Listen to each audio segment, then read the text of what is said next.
What's up, everybody, and welcome to the Football Boot Hour, our weekly podcast with me here, Boot Wizard, and of course, my co-host, Andrew of the Lockhart Boot Blog. This week, we are talking about release schedules, but as always, let's just dive straight into it. Andrew, what have you been wearing this week? What's gone on your feet this week? What's been tested? I'm finishing up the review of the DS Lite Pro.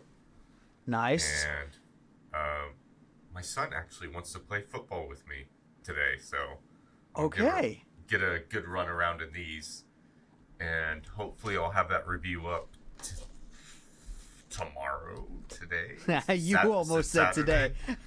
Oh my gosh. Well, I've done enough testing in them to get that done today. I want to get that done because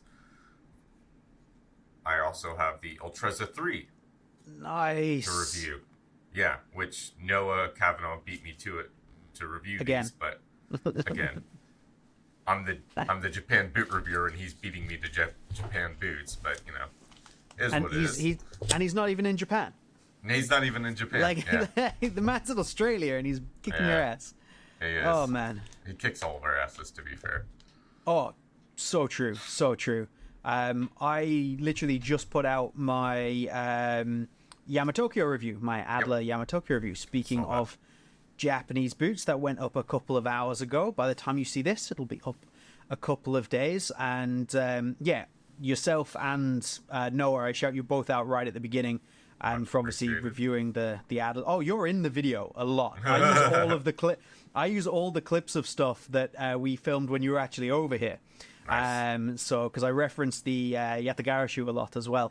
Yeah. So you're all over that video. But yeah, Noah as well, because I was like, I can't really be talking about Adler and not talk about Noah after obviously his reviews kind of blew up as well. So shout out to Noah. Yeah. But aside from that, this week I have been in mainly socks again.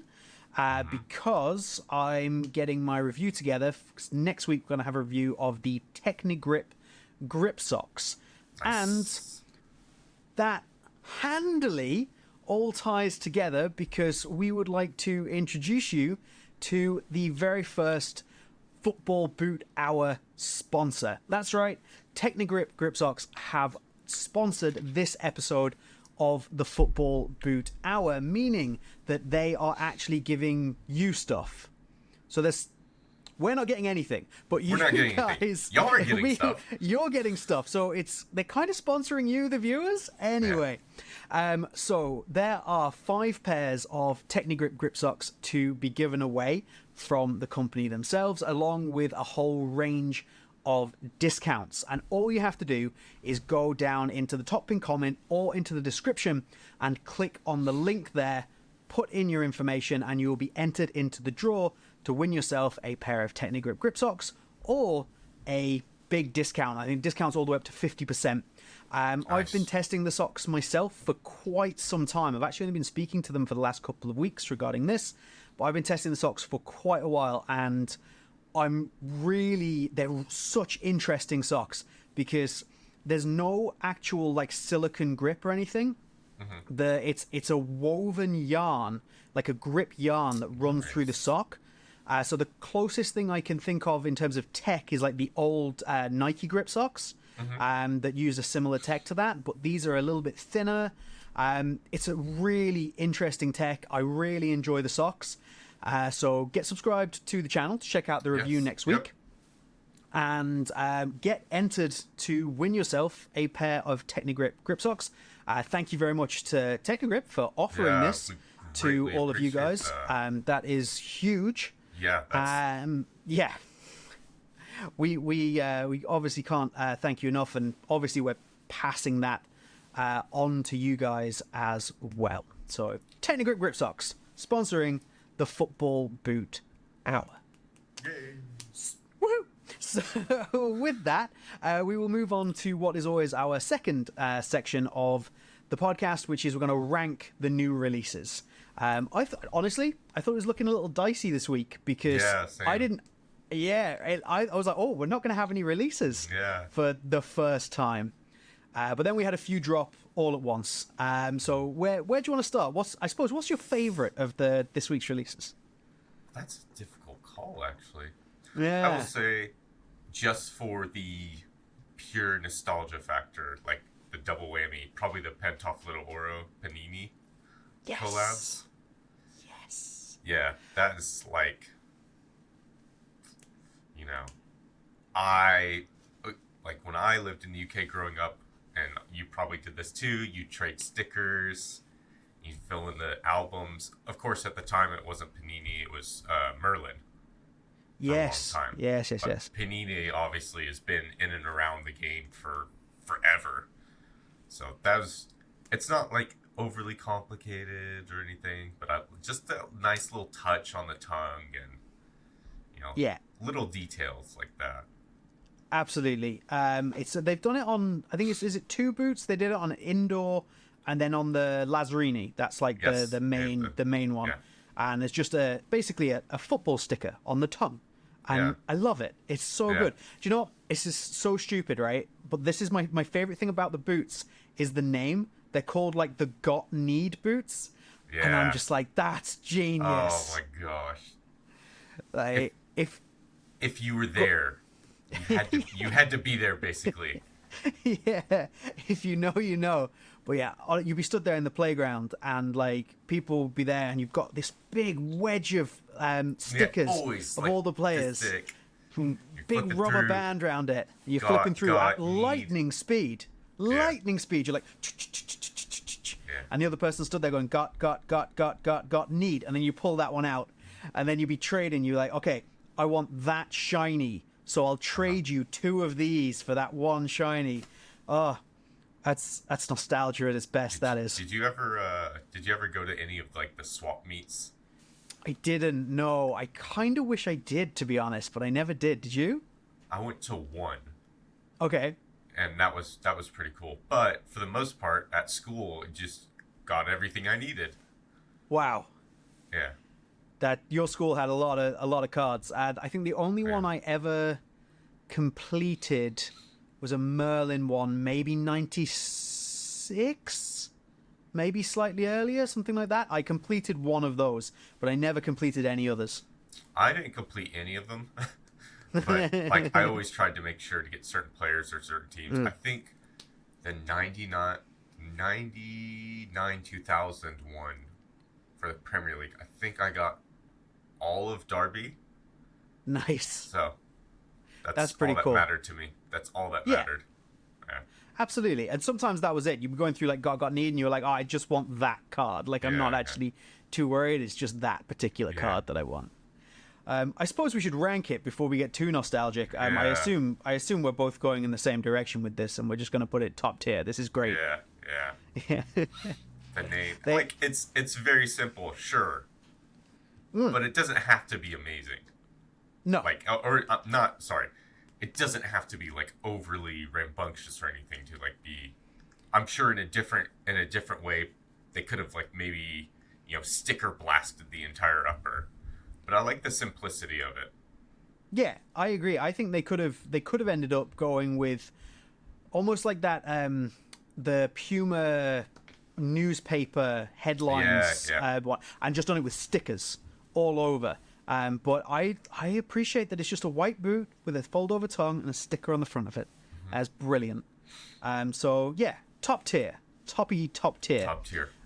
Nice. Okay, so I suppose next up it sounds really mean, but I think is the least interesting release of the week, and that's the Under Armour Shadow Pro 2, the white and gold. Yeah, but they look really, really good. And based on the guys in the chat, there's some guys in our chat like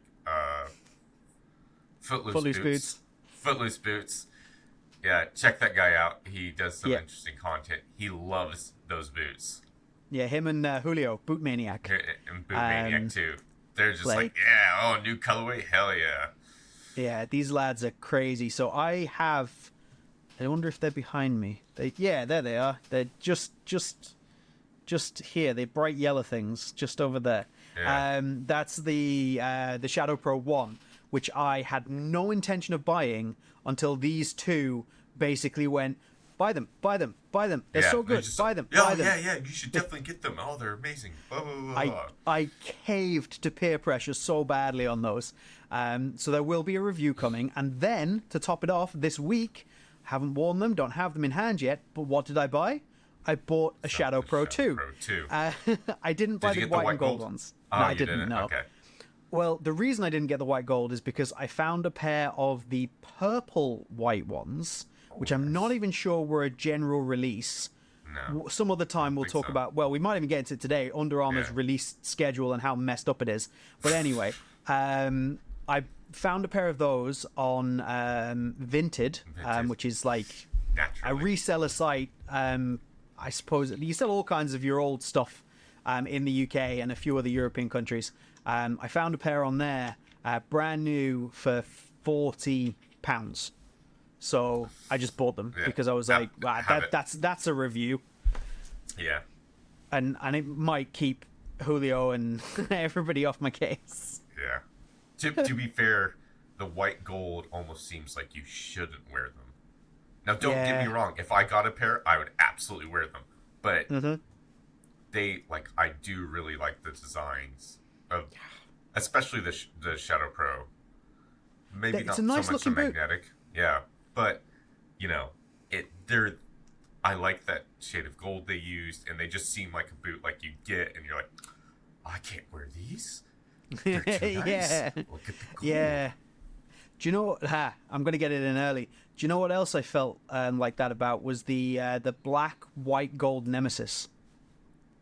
You're going to say that. Yeah, man. Like, I got those and was like, really but they're too nice. Especially so good.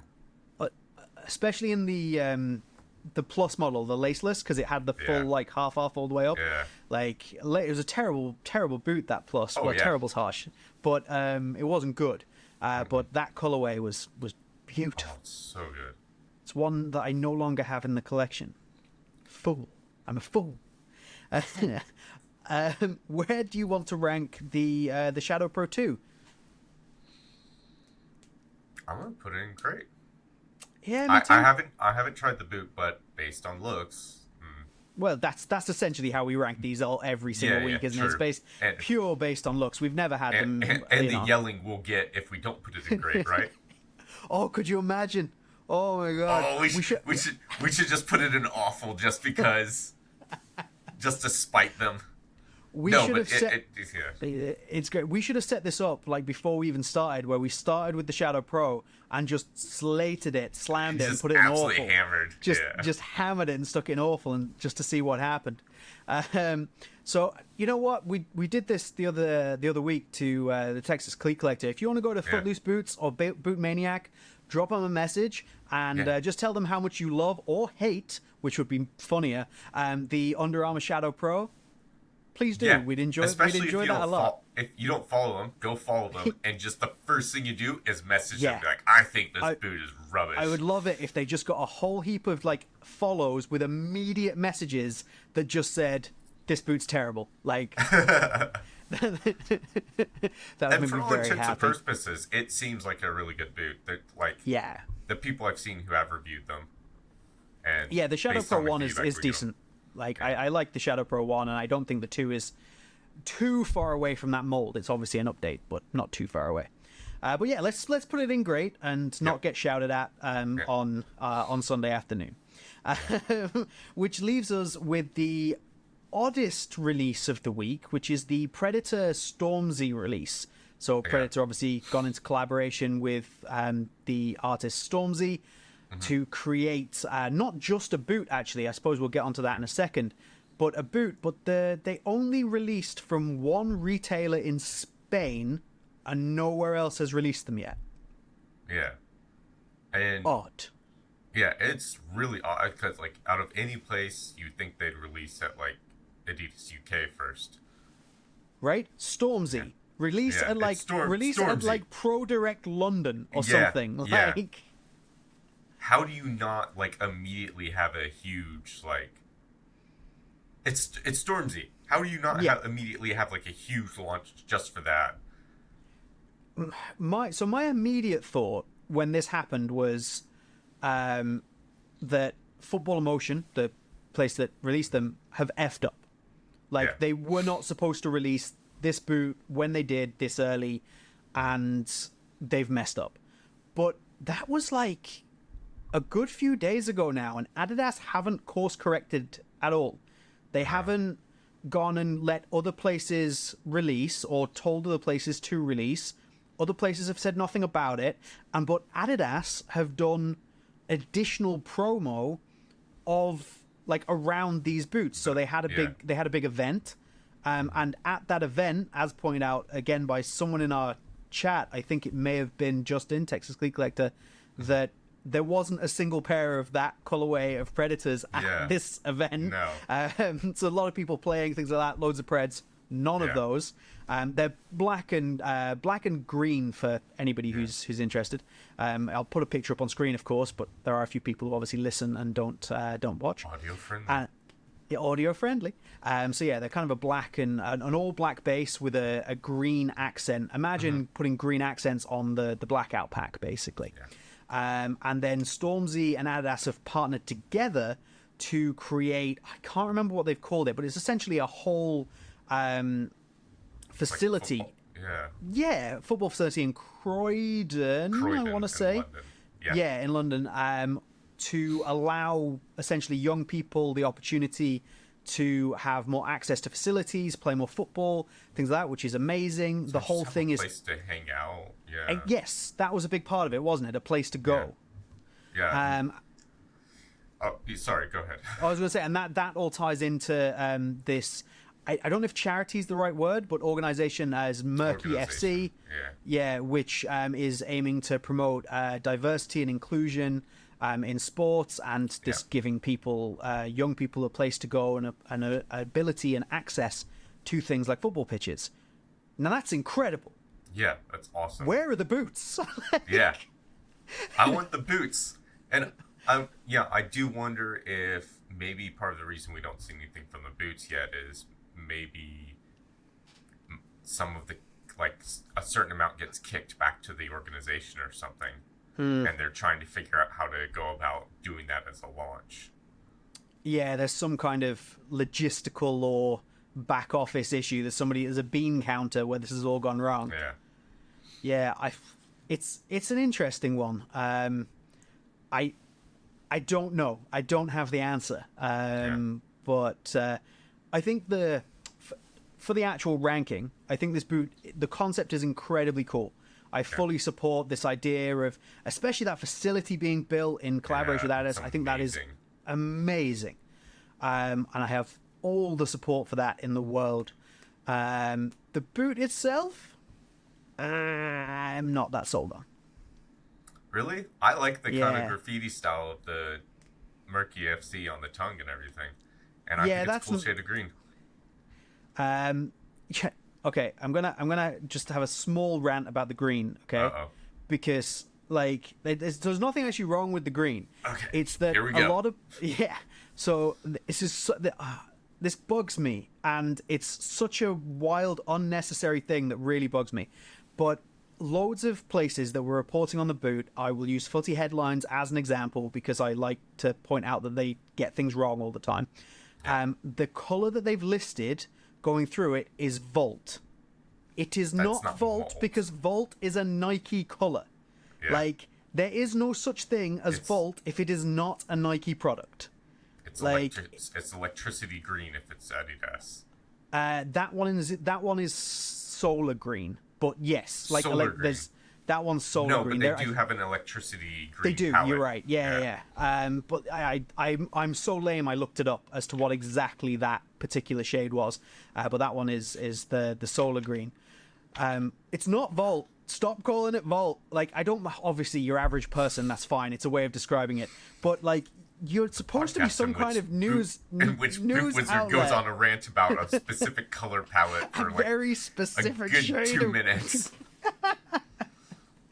It's not Volt. Stop it. Unless it's Nike, it's not Volt. Anyway, I'll stop there. Where would you like to rank it? I think like the little touches makes it great for me. Oh, and I don't think you agree. No, I don't agree. I see. For me, the colorway is meh, but when you Okay. add the touches, it's good. Like Okay. that's where I'm at. Okay, we can settle on good since you're leaning towards meh.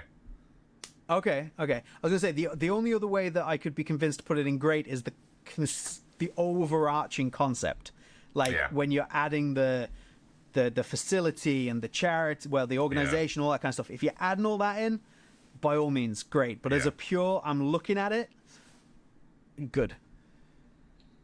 You wanted to say meh again there. I did, yeah, I did. I almost did. We'll settle on good. Okay, we'll settle on good. I'm actually just going to write a little note of that down here so that I remember for editing purposes later. You're gonna show up and put it in meh. I'm just going to drop it. I'm going to drop it in meh and drop the Shadow Pro in awful and just leave it at that. See if anybody notices. We're slowly but surely starting to get boots who are like, do we agree about this? Yeah, like for the first few episodes, we were just like, yeah, we agree about all of these. Bang, bang, bang, bang, bang. And now it's like, Oh, wait till we get to some Nike colorways. Yeah, It's gonna be very spicy. Speaking of things Nike, with a tenuous segue right there, we will get onto our release schedules. And this week, Nike dropped, we don't rank these because they're shirts, Nike dropped the brand new Liverpool shirt for next season. Now, fair enough, Nike, Adidas, whoever, have a tendency to drop Liverpool and Chelsea shirts, particularly around this time, quite early. It's been happening for quite some time. But it seems to be something that's happening more and more with more and more teams, like earlier and earlier. And I hate it. I hate it. I want the new season to start, and then, well, not new season, I want the season to end. I want pre-season to start, then I want my jerseys. Yep. I don't like it either. It's kind of weird. Like, what if, okay, by some miracle, Liverpool wins the league? Which kit do you buy? Do you buy the new kit because that's the last league that Liverpool won with Jurgen Klopp? Or you buy the one that they've worn most of the season? Or perhaps you've already bought the one they've worn most of the season, but seeing them lift the Premier League trophy in the new kit? I don't like that. That's exactly what I don't like. I don't like that lack of continuity. Kits should mean something at certain points. Yeah. You know? You're attached to certain feelings and things that happen in kits. As a Man United fan, like obviously the United home kit with the zip and things like that from '99, it holds something. Whereas you imagine if at the end of the '99, the '98-'99 season, Man United had a different kit for like the Champions League final, the FA Cup, and like okay, the Champions League had a different shirt anyway. We had a specific Champions League shirt that year, but even you see my point, like ridiculous.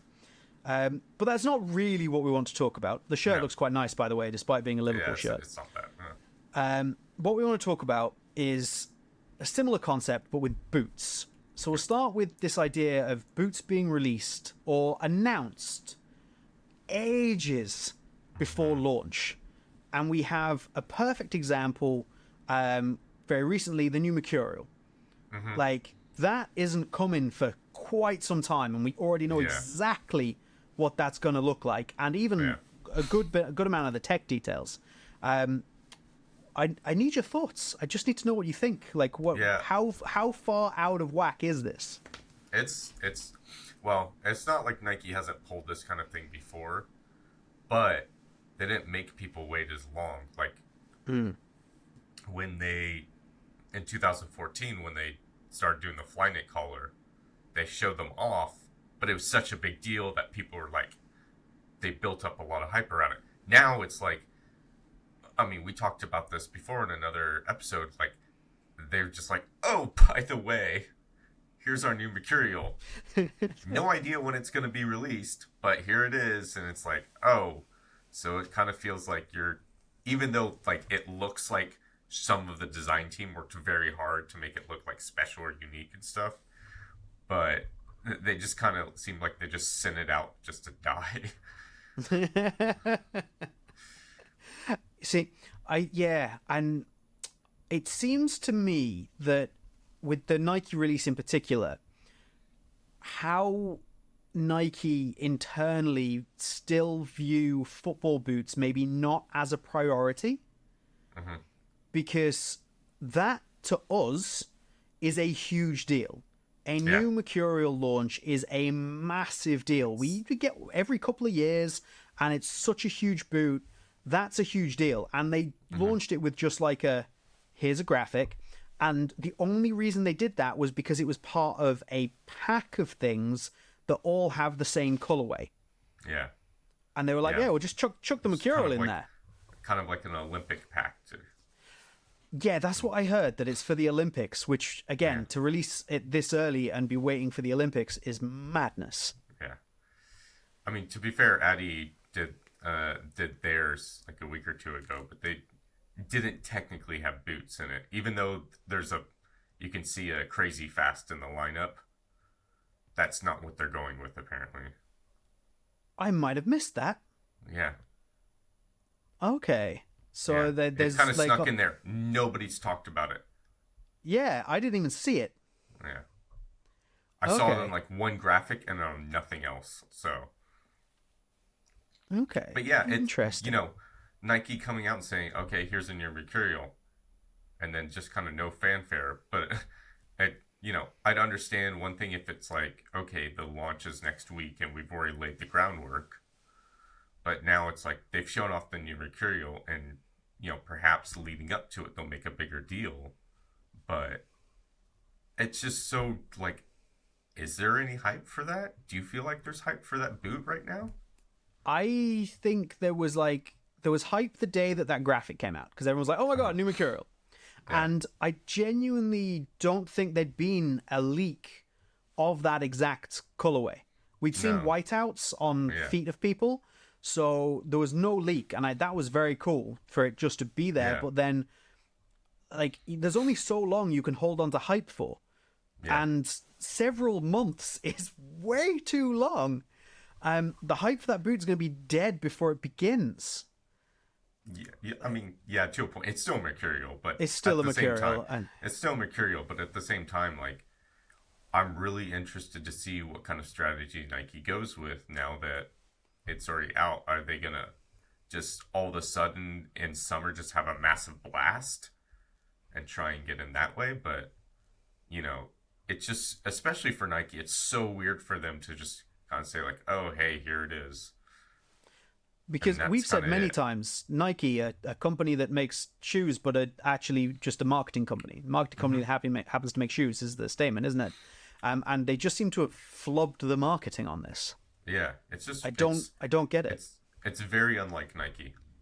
Yeah, I reached out to somebody that I know who doesn't work for Nike but is like Nike adjacent, and I get a lot of graphics from. So if I put something up on my my Instagram story, for example, that's a Nike picture, I don't have to pull it from anywhere else. I can get a good high quality graphic. And I reached out the same day that happened and was like, do you have anything? And 99.9% of the time, they've either sent it to me in advance or they're like, yes, there it is. And for this, they were like, I've got nothing. Yeah, I've got nothing. I know nothing about it. I can't help you. Yeah. It's so strange. So unbelievably strange. So to the topic, I suppose, it's just that release months, the launch announcement months before launch is just insane to me. It doesn't make any sense at all. And I know sometimes that companies will do it to just try and dominate conversation a little bit. They're trying to like take conversation away from something else, but there didn't even seem to be a need to do that for the Mercurial. No. It's kind of like it released and then the next Predator colorway came out and immediately back went to Predator hype. And, Predator hype was there again. Yeah, but if you're trying to be a disruptive force and bring the hype back around your product, this isn't the way to do it. Like, I know Nike's cutting costs like crazy, but there's cutting costs and then there's shooting yourself in the foot. Yeah, absolutely. And like even the graphic that they launched with, the individual graphic for Nike was not impressive. No, it wasn't. I looked at it and okay, this is maybe, hubris talking, but I was like, I could make that. Yeah. like, which is, if I can make it, that's a bad sign. Like, you know what I mean? But you mentioned Addy there and the Predators, and they seem to be doing this in two forms as well. So Addy are doing it by announcing things, and then you have to wait a long time to actually be able to grab them. Limited editions, for example. But they're also doing it with the FT Preds, the fold-over tongue Preds. Quite simply, they launch them, and you cannot get them for a couple of weeks. Now, I think there's maybe two different reasons for that happening, but I'd be interested to know what your thoughts are. I definitely, I think we'll probably be on the same page as the supply chain issues. It still seems to be a thing. Which, as an aside, supply chain issues, but they managed to get the TAA boot just out like that. Yeah. So, like, I can understand if Adidas was like made sure that went at warp speed, so to speak. But what's their excuse for everything else? Yeah, you can't, like, you can control the supply chain for the Trent Preds, but not anything else. Yeah.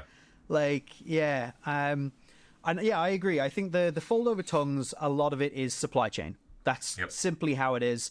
That's what the delays are causing. I think the electricity Preds was a really good example of that. Yeah. They clearly did not want to have a delay on the electricity Preds coming after the rest of that pack, because it was part of a full pack. But there was a delay. It was a couple of weeks. And you can say that's out of their control. It is, it isn't, but that's not a deliberate choice by Addy.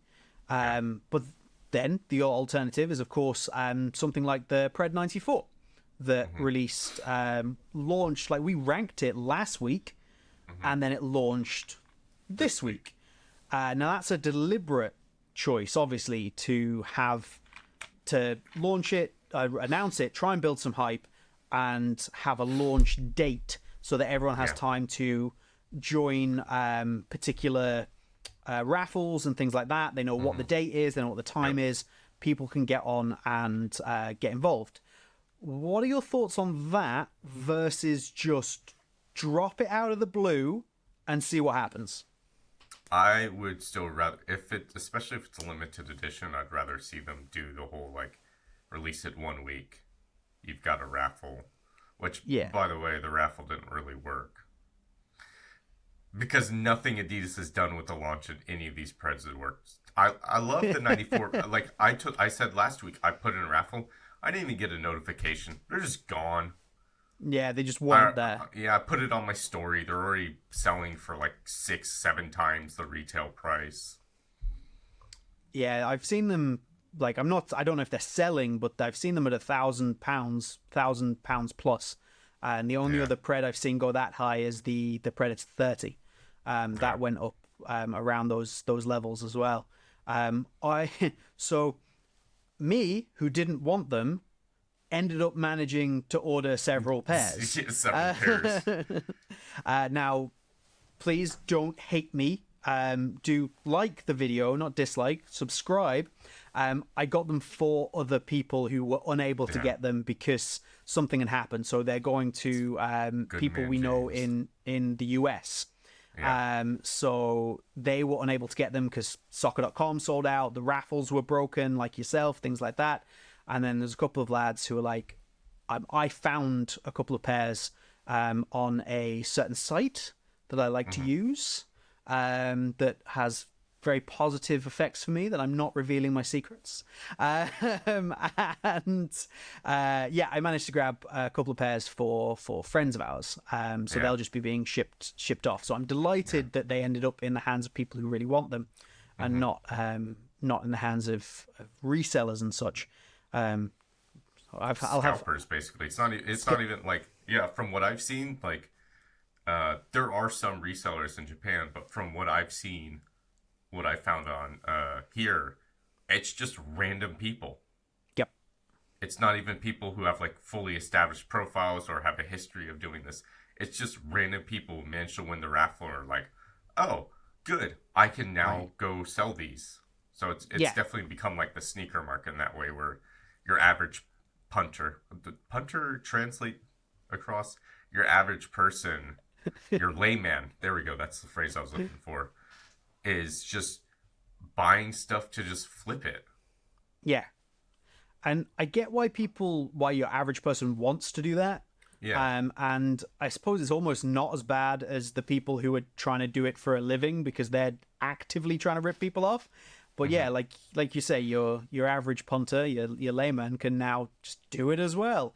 And I suppose I've said for a while that for limited editions, raffles are probably the way to go.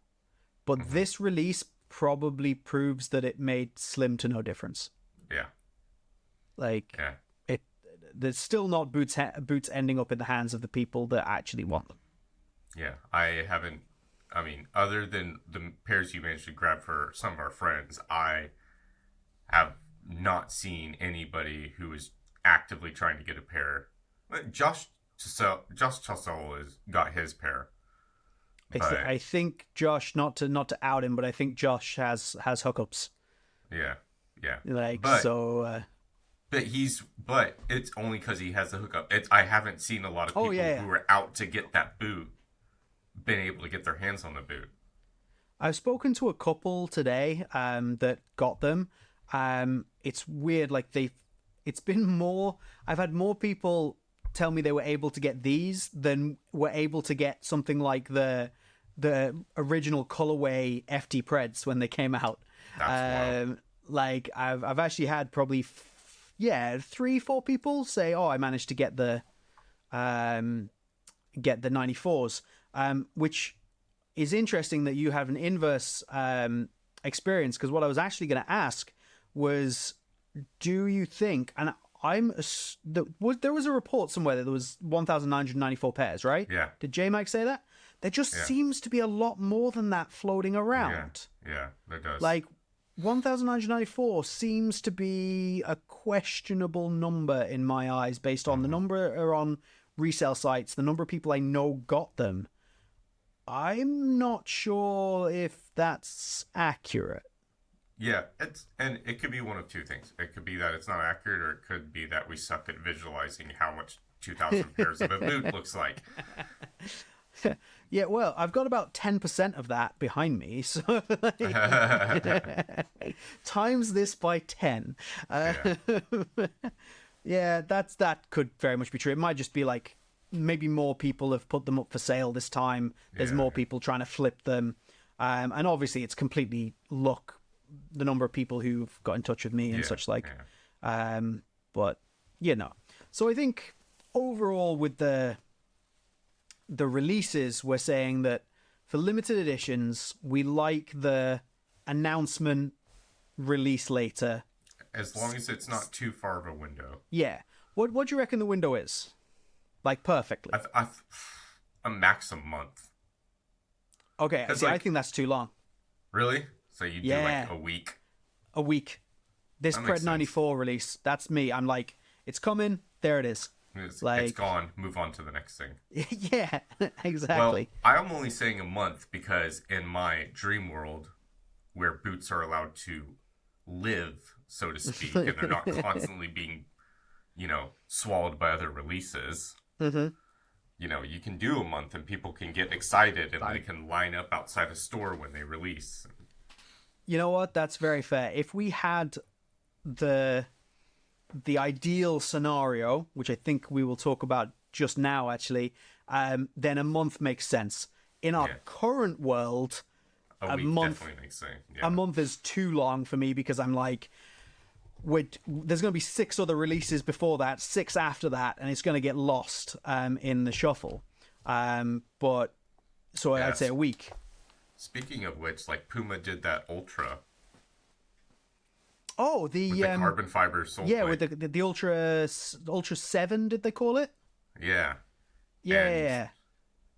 Like, we know that there's a new Ultra coming, but there's been, like, normally in the past, they've done a teaser, and then within about a month and a half, they're like, okay, here's the actual boot. Here's the boot. But the past several years, like the Batman boot they did for Neymar, for example, it's like they showed it off and they're like, it was like February and they're like, available in June. It's like, why the hell did you show it off then? Why did you show us this? Yeah, and I feel like they're doing the same thing with this Ultras, this new Ultra. It's like, oh, look at this.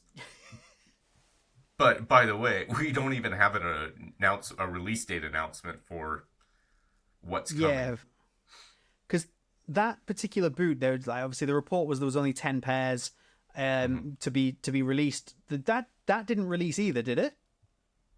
Not that like I know of. Or maybe, or maybe because it was 10 pairs specifically, maybe Unisport just reached out to, like, maybe there's people who bought every single limited edition Unisport collab, and they probably reached out to them individually, which I don't think is necessarily a bad thing. If there's people out there who's like has a history of collecting, and they can, since the collabs are going through their site, they can go through, okay, this guy bought this one, okay, they skipped this one, but for the most part he's been buying limited edition boots from us.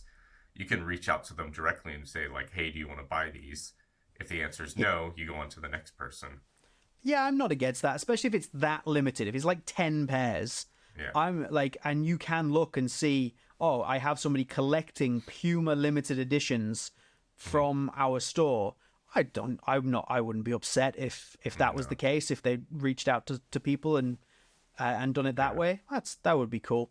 But yeah, the Puma release schedule with this seems to be an absolute disaster. We don't know when the Ultra's coming. We don't know what the actual Ultra's going to look like. We don't know if those 10 have gone on sale, if they're going on sale, when they're going on sale. Bit of a disaster altogether. And I did say we'd talk about like ideal scenarios, but with that in mind, I do just want to touch on Under Armour and their release schedules, ideas, marketing.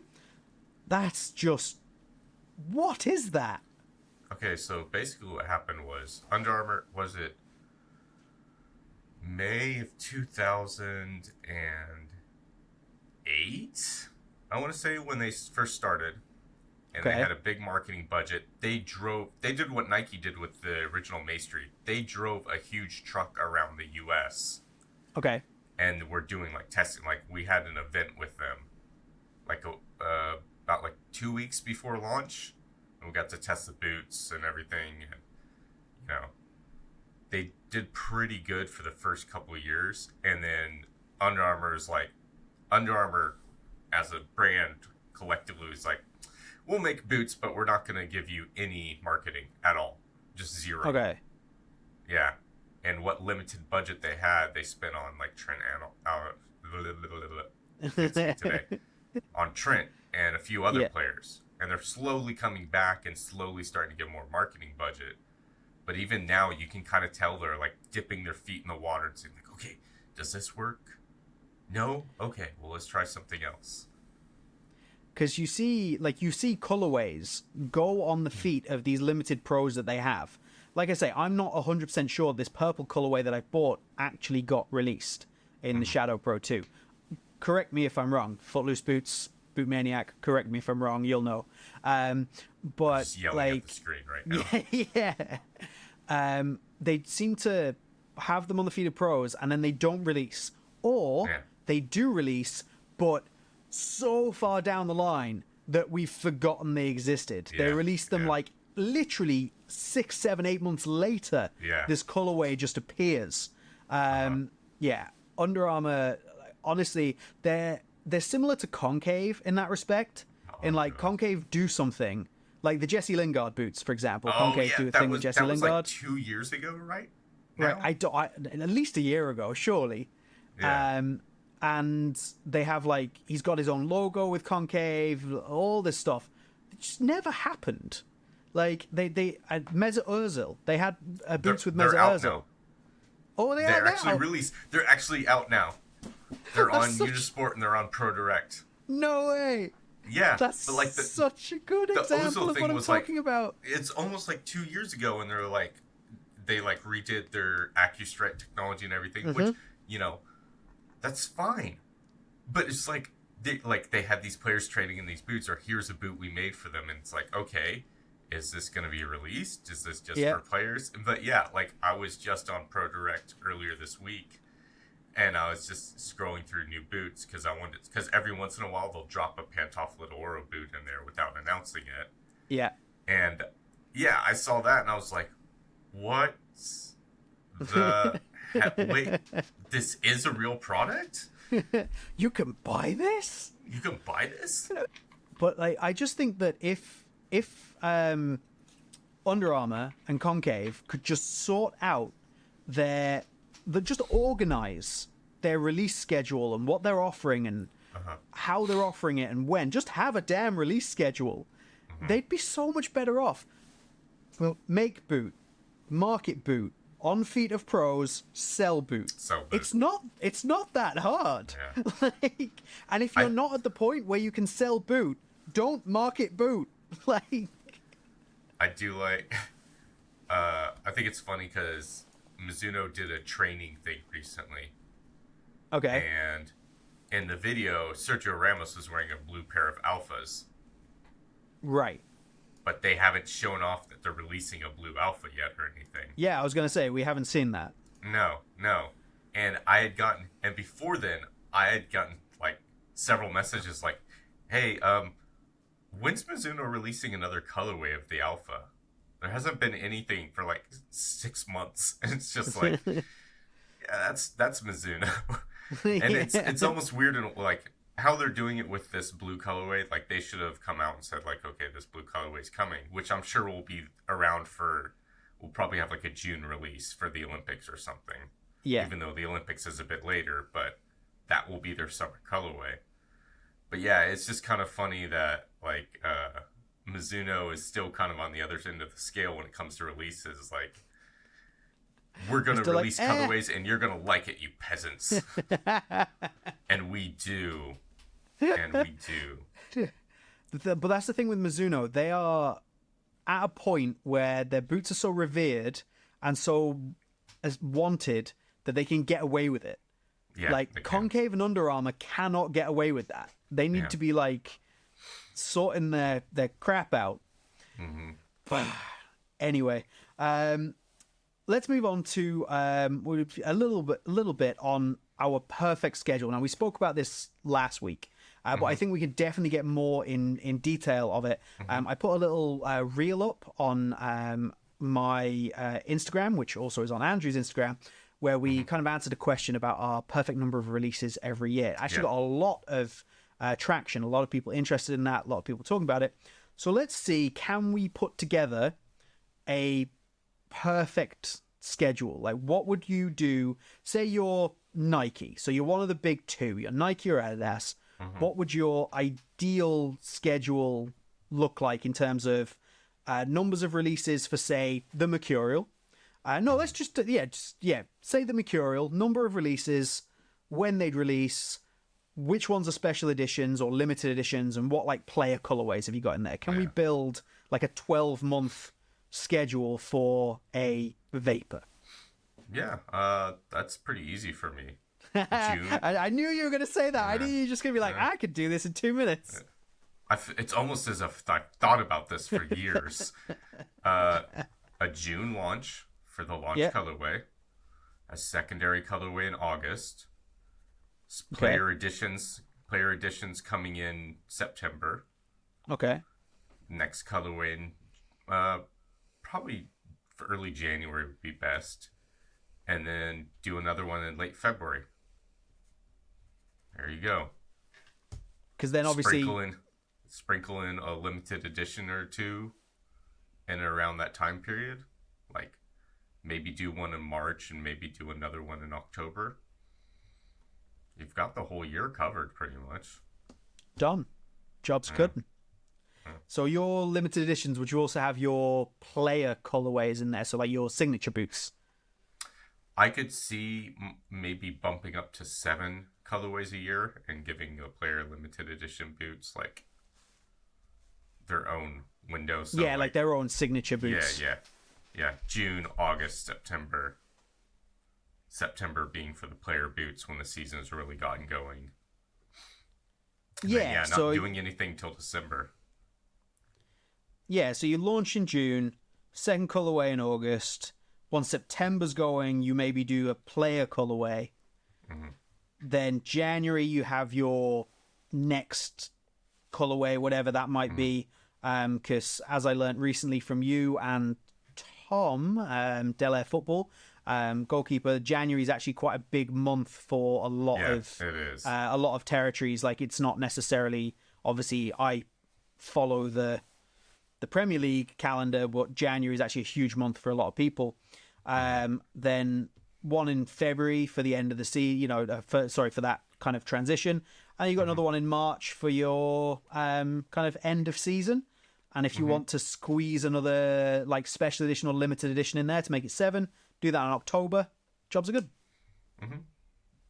Nice. That was easy, wasn't it? Somebody should hire us. Yeah, like I said, it's almost like I've spent several long years thinking about this.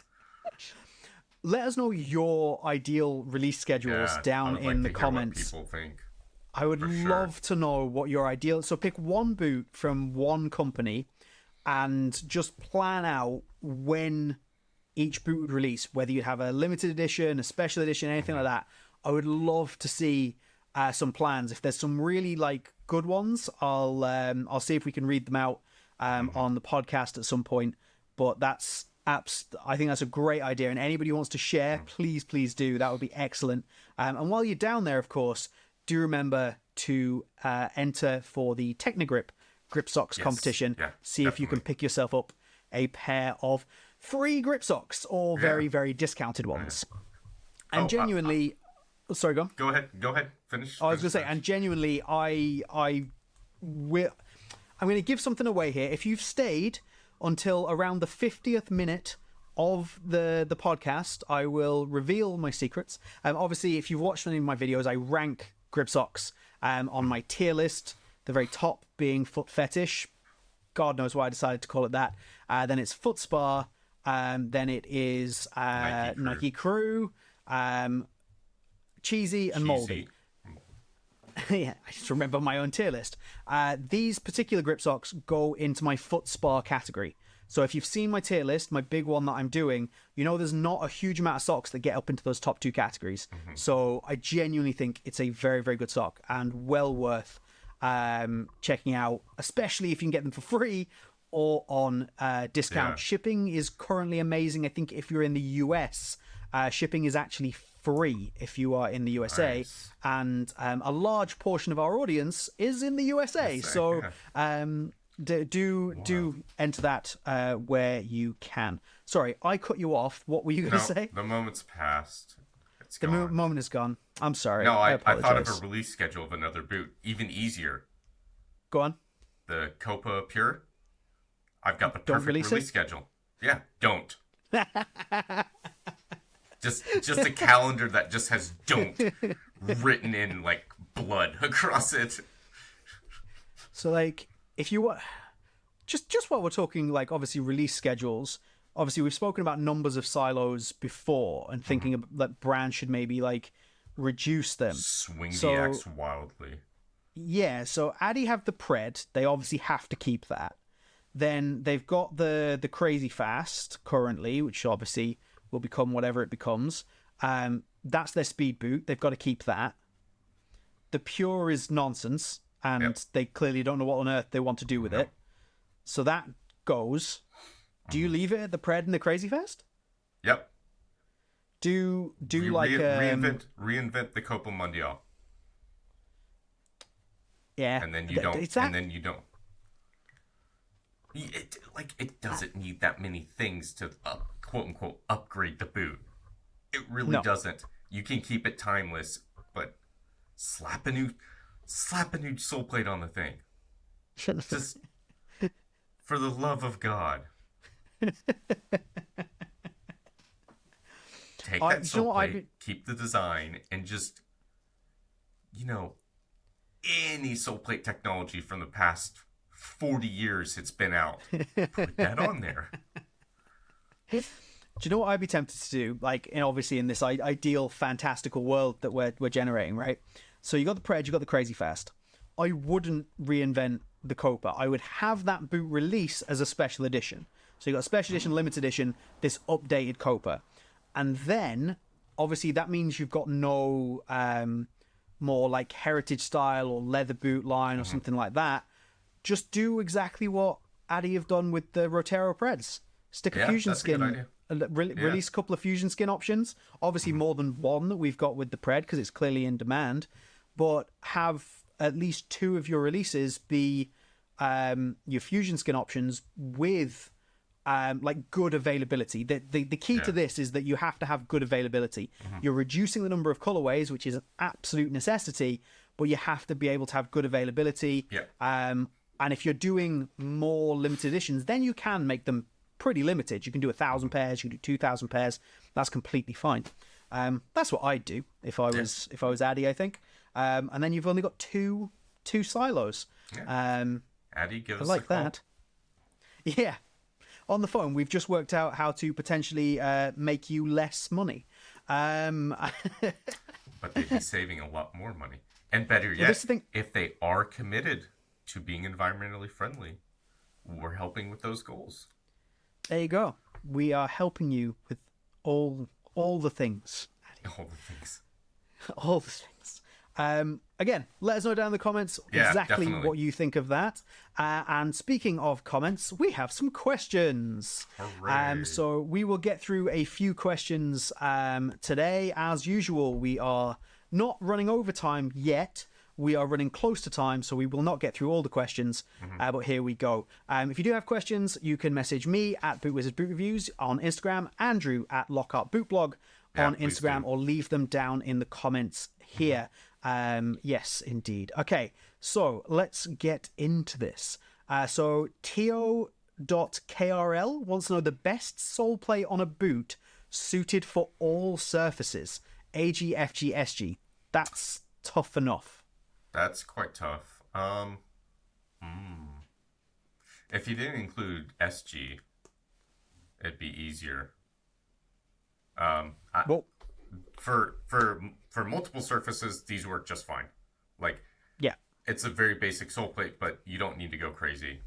If you didn't include AG, the Pred sole plate would be great. I've played in my other pair. I'm so like enamored with these. I'm like so worried about breaking. I will play in them, but those definitely do not wear them on AG. But softer surfaces, like almost an SG surface and firm ground, those are great. Right. But yeah, not on AG. So to cover all 3 is kind of difficult, I feel like. Yeah, I think covering all 3 is very hard. Like I would be. I feel like I just bring it up a lot because I really like the boot. But if it wasn't for the studs around the outside edge of the front of the Tequila, that would do AG, it would definitely do FG, and it would probably be good enough on SG. The only issue might be those kind of studs that are running around the front of the toe box on an AG pitch. You could cut them off. I know somebody that's done it.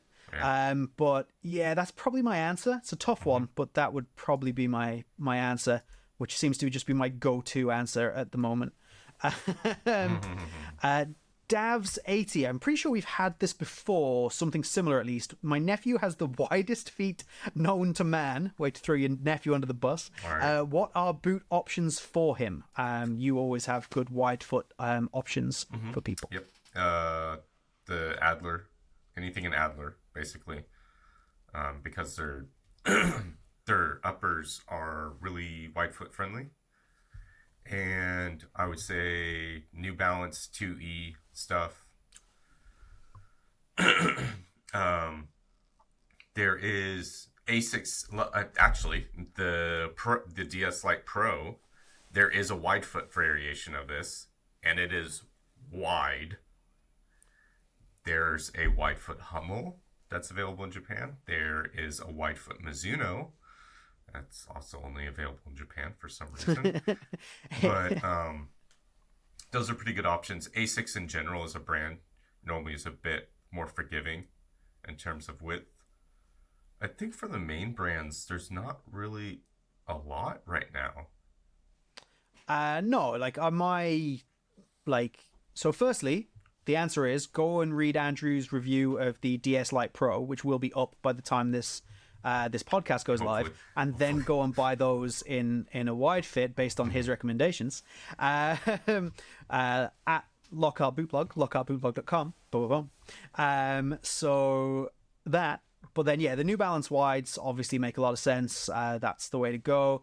For the stuff that's out currently from big brands, obviously outside the New Balance wides, the only wide boot that I would be like, oh, go and try that is the GX. That's very wide. Oh, yeah, the GX, yeah. The GX2, but based on the statement of my nephew has the widest feet known to man, I think you probably need to try a specific wide foot boot or something like the New Balance 2E or something maybe from Japan that has way more adaptability to wide feet, like, because obviously there's a lot of wide feet in that market. Check out the Adlers. Check out the Adlers, man. Adlers are good. Check out my review of the Adler where I mentioned that it's great for wide feet. Yeah.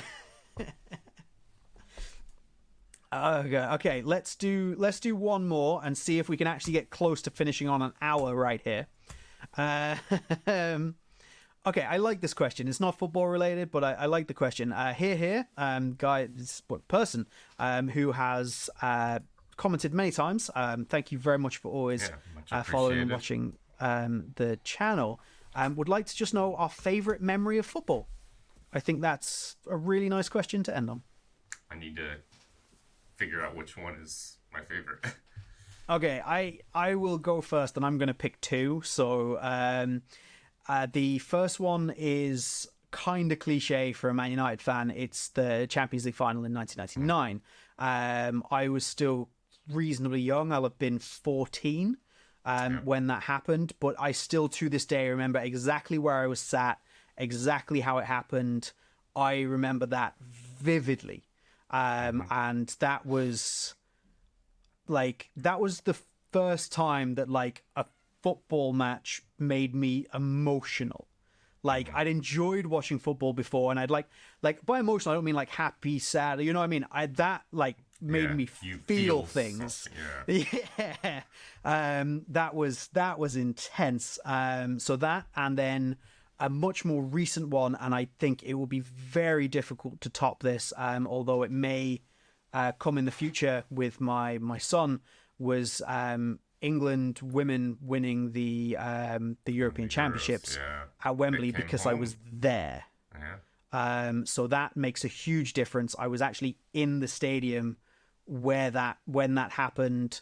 Was at the opposite end of the stadium to where Chloe Kelly scored the goal, and I was there with my brother, his wife, his young son, my wife, and my son.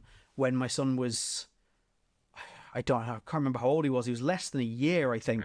And that's his second ever football match. His first ever football match was the semi-final, France-Germany. So that's a really special moment for me. There's a couple of others that like are just huge things that I was there for at Old Trafford for Man United beating Roma 7-0. I was there for that. That's very, very cool. But like my favorite moments are probably that early one, and then the Wembley one is going to be a big one to beat, because obviously like I had all my family there, and England were winning the Euros. I don't know how you top that. Being at the World Cup final and seeing them win the World Cup.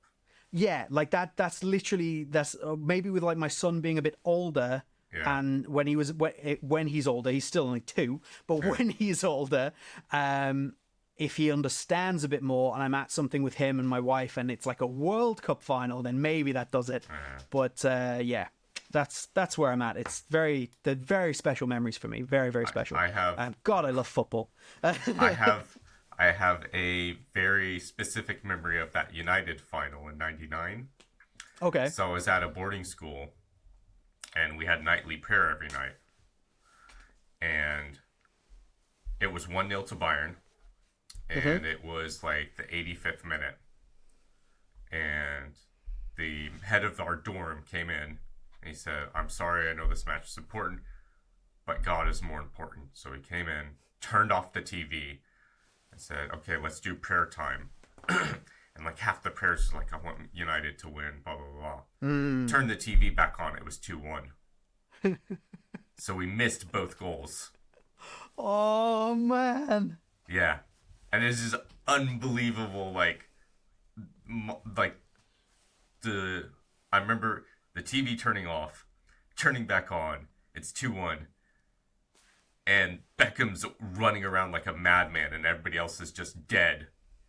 Yeah. Yeah, and we were just like, Oh. okay, that happened.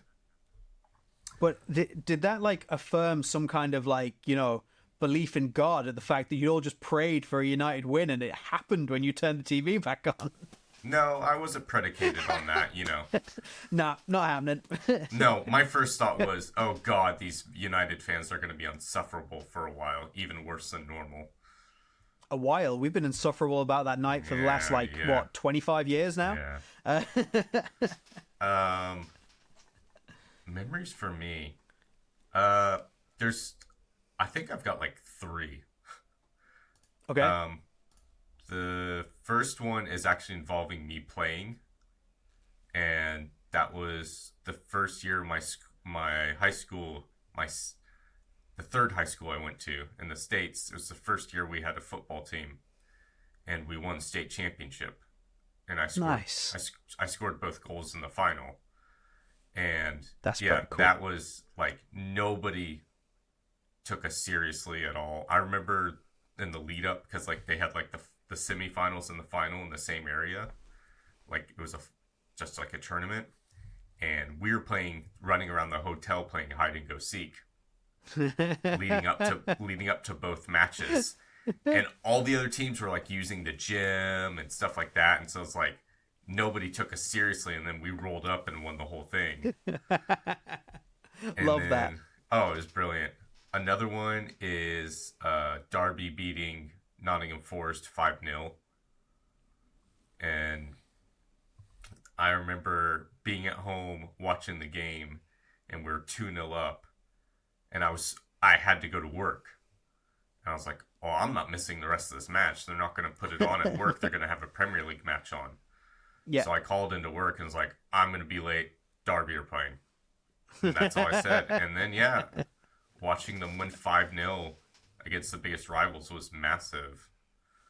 And I think in terms of like emotions for me, this Derby just got promoted last weekend.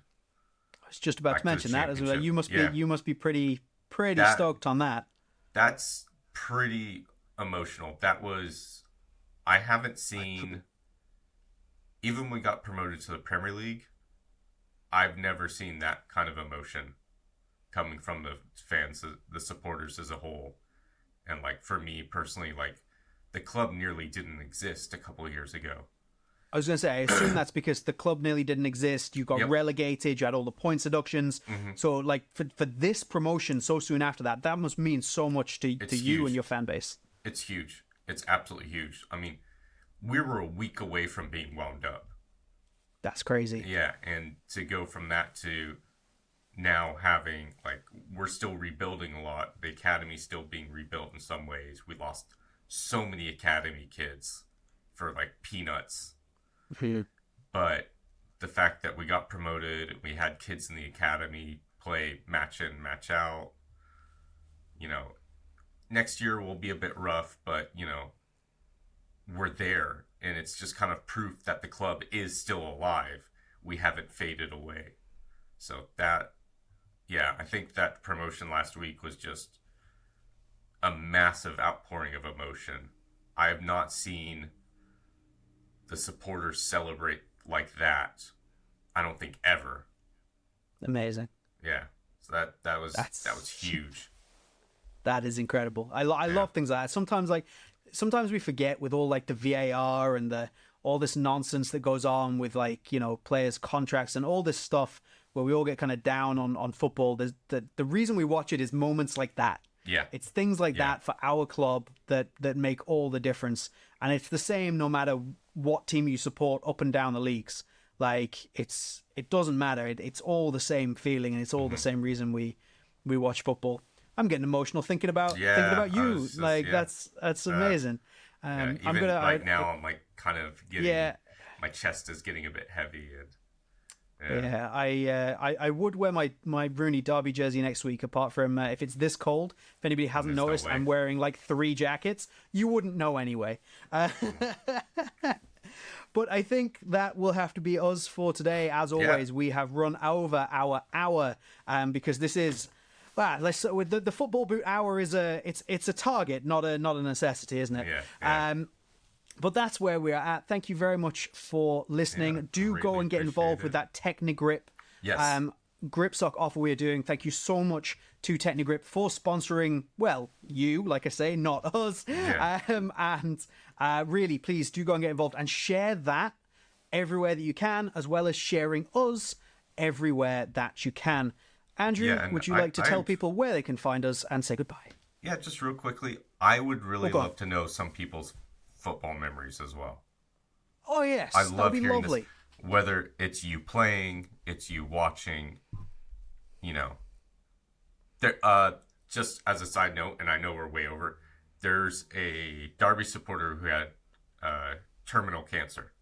He knew he was going to die soon, and Paul Warren, the manager of the club, reached out to him and give a video about, like, thank you for supporting the club, blah blah blah. We got promoted. He died a couple days after. Oh wow. Yeah. That's that was like huge. That's all he wanted is he's like, I want to be alive to see Derby get promoted. That's incredible. So, yeah. But anyways, on that note. On that note, what I was going to say is, again, we're way over. I'm just going to add to this.